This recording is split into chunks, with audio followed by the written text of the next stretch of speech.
Item ಯಾವುದೇ ಇರಲಿ try ಮಾಡಿ ಆಚಿ ಚಿಕನ್ ಮಸಾಲಾ. ದಾವಣಗೆರೆ ದಕ್ಷಿಣ ಕ್ಷೇತ್ರದಲ್ಲಿ ನಡೀತಾ ಇದೆ ಮತದಾನ. ಆರಂಭದಲ್ಲೇ ಇವಿಎಂನಲ್ಲಿ ತಾಂತ್ರಿಕ ದೋಷ ತೀವ್ರ. ಈಗಾಗಲೇ ಶಿರಮಗೊಂಡನಹಳ್ಳಿ ಅಂತ 246 ಮತಗಟ್ಟೆಯಲ್ಲಿ ತಾಂತ್ರಿಕ ತೊಂದರೆ ಉಂಟಾಗಿದೆ.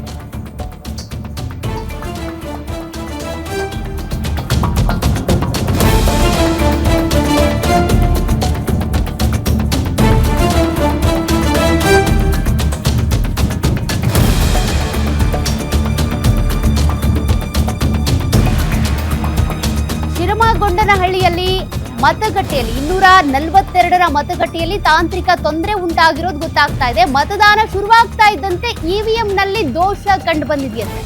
ಮತದಾನ ಮಾಡೋದಕ್ಕೆ ಬಂದಂತ ವಿಶೇಷ ಚೇತನರಿಗೆ ಇದರಿಂದ ತೊಂದರೆ ಆಗಿದೆ. ತಾಂತ್ರಿಕ ದೋಷದಿಂದ ವಿಶೇಷ ಚೇತನರು ಕೂಡ ಕಾಯಬೇಕಾದಂತ ಪರಿಸ್ಥಿತಿ ಬಂದೊದಗಿದೆ. ಅರ್ಧ ಗಂಟೆಯ ಬಳಿಕ ಮತ್ತೆ ಶುರುವಾದಂತ ಮತದಾನ. ಇವಿಎಂನಲ್ಲಿ ತಾಂತ್ರಿಕ ತೊಂದರೆ ಇದ್ದಿದ್ರಿಂದ ಮತದಾನ ಆರಂಭ ಆಗೋದು ಸ್ವಲ್ಪ ತಡವಾಯಿತು.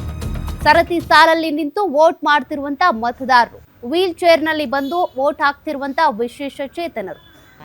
ಶಿರಮಗೊಂಡನಹಳ್ಳಿಯ 242 ಮತಗಟ್ಟೆಯಲ್ಲಿ ತಾಂತ್ರಿಕ ದೋಷ ಆಗಿದ್ರಿಂದ ಮತದಾನ ಪ್ರಕ್ರಿಯೆ ಶುರುವಾಗೋದಕ್ಕೆ ಸ್ವಲ್ಪ ವಿಳಂಬ ಆಗಿದೆ.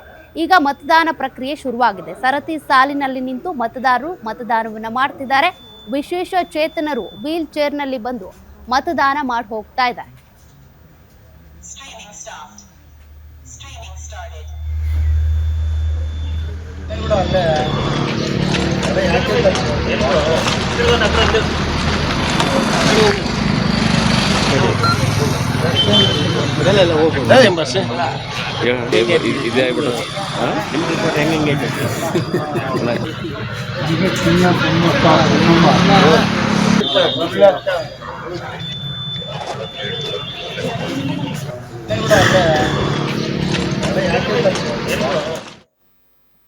ಮತ್ತಷ್ಟು ಮಾಹಿತಿ ಕೊಡ್ತಾರೆ ನಮ್ಮ ಪ್ರತಿನಿಧಿ ಮಲ್ಲಿಕಾರ್ಜುನ್.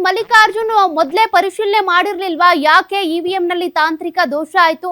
ಸರಿಪಡಿಸೋದಕ್ಕೆ ಎಷ್ಟು ಸಮಯ ತೆಗೆದುಕೊಂಡ್ರು? ಈಗ ಮತದಾರರು ಮತಗಟ್ಟೆಯತ್ತ ಬರ್ತಾ ಇದ್ದಾರೆ. ಸಮಸ್ಯೆ ಎಲ್ಲವೂ ಕೂಡ ಸಾಲ್ವ್ ಆಗಿದೆಯಾ?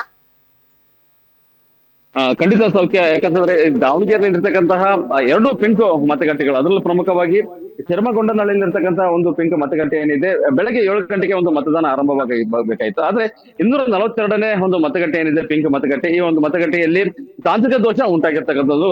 ಪ್ರಾರಂಭದಲ್ಲೇ ವಿಶೇಷ ಚೇತನೊಬ್ಬರು ಬಂದ್ಬಿಟ್ಟು ಓಂಕಾರಪ್ಪ ಬಂದ್ಬಿಟ್ಟು ಏನು ಮತದಾನ ಮಾಡ್ಲಿಕ್ಕೆ ಮುಂದಾಗ್ತಾರೆ. ಆದ್ರೆ ಅಲ್ಲಿ ತಾಂತ್ರಿಕ ದೋಷ ಕಂಡು ಬರುತ್ತೆ. ಈ ಒಂದು ಹಿನ್ನೆಲೆಯಲ್ಲಿ ತಕ್ಷಣಕ್ಕೆ ಜಿಲ್ಲಾಧಿಕಾರಿ ಗಂಗಾಧರ ಸ್ವಾಮಿ ಮತ್ತೆ ಜಿಲ್ಲಾ ಪಂಚಾಯತಿ ಸಿಇಒ ಆಗಿರ್ತಕ್ಕಂಥ ಗಿಟ್ಟೆ ಮಾಧವ್ ವಿಠಲರಾವ್ ಅವರು ಕೂಡ ಒಂದು ತಾಂತ್ರಿಕ ದೋಷವನ್ನ ಬೇಗನೆ ಅಂದ್ರೆ 25 ನಿಮಿಷದೊಳಗೆ ಅದನ್ನ ಸರಿಪಡಿಸಿರ್ತಕ್ಕಂಥದ್ದು. ಈಗ ಸದ್ಯದ ಮಟ್ಟಿಗೆ 7:40ರಿಂದ ಒಂದು ಮತದಾನ ಆರಂಭವಾಗಿರ್ತಕ್ಕಂಥದ್ದು. ಈಗ ಎಲ್ಲಾ ರೀತಿಯಾದಂತಹ ಒಂದು ಯಾವುದೇ ರೀತಿಯಾದಂತಹ ಸಮಸ್ಯೆ ಇಲ್ಲದೆ ಅಲ್ಲಿ ಮತದಾನ ಪ್ರಕ್ರಿಯೆ ನಡೀತಿರ್ತಕ್ಕಂಥದ್ದು. ಸಂಖ್ಯಾ.